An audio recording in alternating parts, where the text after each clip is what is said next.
Now moving our focus to one nation, one election debate. And the central government has set up a panel to explore the possibility of one nation, one election, which will be headed by former President Ram Nath Kovind. And the committee will examine and recommend specific amendments to the Constitution, the Representation of the People's Act, and any other laws and rules which would require amendments for the purpose of holding simultaneous elections.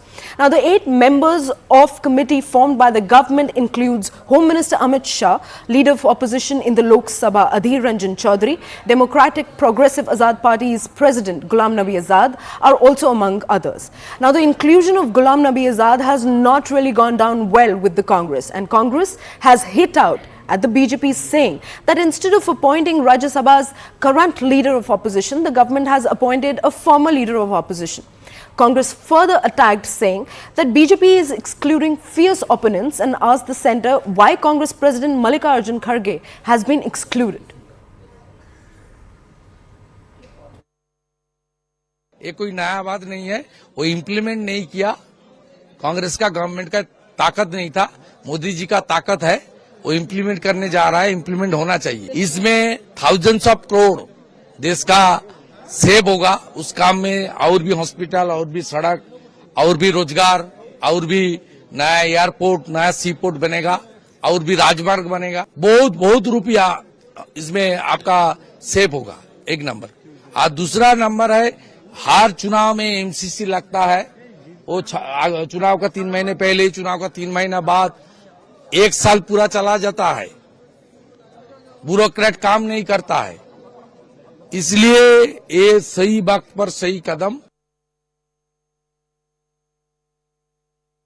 देखिए, ये policy बहुत पहले बन जानी चाहिए थी, लेकिन जो कांग्रेस की सरकार थी या जो भी सरकारें बनी, इस पे चर्चा करके लोग छोड़ देते थे। ये हो जाने पर जो देश का धन अलग अलग चुनाव होने पर जो खर्च होता है, वो धन की बचत होगी, वो विकास के लिए लगाए जाएंगे।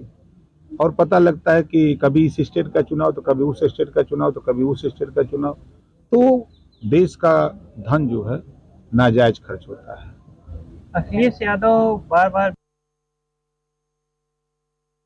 वन नेशन वन इलेक्शन एक नोबल आइडिया है। इसको लेकर पूरे देश में खुशी की लहर है।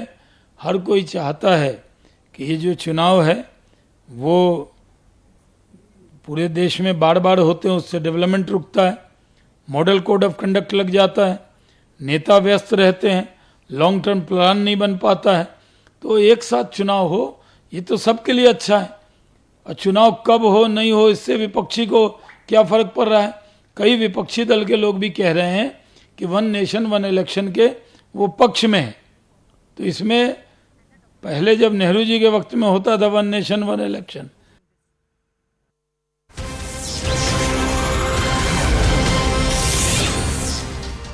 Well, this breaking input is yet again on one nation, one election controversy. Well, Congress MP Adhir Ranjan Chowdhury has declined the invitation to be a part of the 8-member committee constituted by the centre to examine one nation, one election.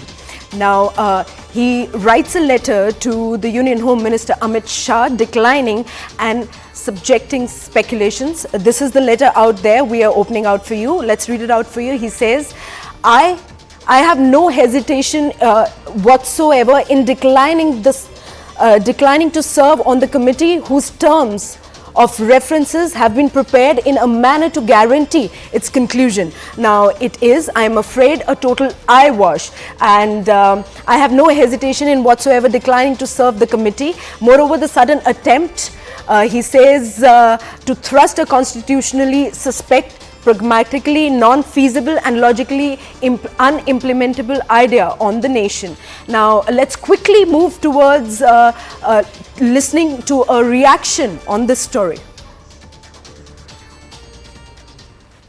छलावा है, लोगों को गुमराह करने का जुमला है, क्योंकि इंडिया गठबंधन से डरे हुए हैं। महंगाई का तोड़ है नहीं, बेरोजगारी का तोड़ है नहीं। चाइना के द्वारा जो जमीन हड़प लिया गया है उसके ऊपर कुछ बोल नहीं पा रहे हैं और लगातार हार हो रही है।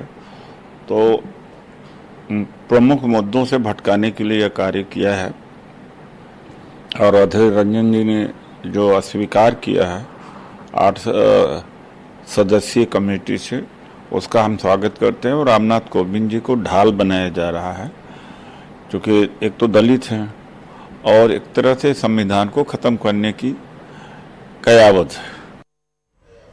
Well, joining me in the broadcast is my colleague Payal. A very good morning, Payal. Well, currently the one nation, one election controversy is just brewing up. And recently the Congress MP Adhir Ranjan Chowdhury has refused to be a part of the committee. What more details are we gathering on this as the leader has completely opposed the debate? Well, this has been a raging topic over the last few days with the fact that the government announced its intent to form a committee, the committee chaired by former President of India, Ram Nath Kovind. Now, not very surprisingly, Adhir Ranjan Chowdhury has decided not to serve on this committee, and he has put out his reasons. He said that the outcome of this committee is already known, which is going to be in a certain favor. Adhir Ranjan Chowdhury alleges that the government is trying to thrust upon the people certain things which are part of their agenda and which is not largely in consonance with what the country really wants as well. So that is the reason why he said that he can't be a part of this committee. So it's a very interesting development that you have seen, because obviously Adhir Ranjan Chowdhury, being the leader of the Congress party, which is the single largest party in the Lok Sabha, was invited to be part of this committee. The opposition parties have also been proving on the fact that they did not get representatives, even though India is a democratic country. And if you're talking about, altering the process of election, you're talking about it impacting every political party and every individual. So why is it that that's not really happened? So obviously this battle will rage on. Even though the government maintains that they have in fact put out a balanced committee, it has the leader of the opposition in the Lok Sabha, it has a former leader of opposition in Ghulam Nabi Azad from the Rajya Sabha, and also officials and legal eagles as part of it as well. But it is going to be quite a controversy to watch out for in the coming few days as we build up to the special session of Parliament. If at all the government will make any mention of this 131 election during that session and will want a discussion on that, that remains to be seen what the opposition will really do. But for now, it seems that the opposition is very upset because they feel that because the India alliance is coming together, the government of the day is feeling rattled and the BJP is feeling rattled. All right. Payal, help us understand that Adhir Ranjan Chowdhury in his letter has clearly mentioned that the terms of reference have been prepared in such a manner that the conclusion is confirmed and that simultaneous elections are likely going to just happen. But how is the committee panel that is being formed by the centre going to address these issues and concerns? Well, Adhir Ranjan Chowdhury obviously is stating what the mind of the opposition is. The opposition feels that the government has already made up its mind, and the government has constantly done this, bamboozle bills and throttle bill down people's throats, and basically passed it because of the numbers that they really had. Having said that, this committee will have a mandate to look into various things. Now, remember, it's not just one political party or the government that can be deciding on this bill. This bill needs to have wider consultation with various stakeholders. Even state governments are stakeholders as far as that is concerned. There also has to be a detailed finding out as to see as to what are the logistical challenges. Because remember, when you have one country, one election, it means all the elections happen together.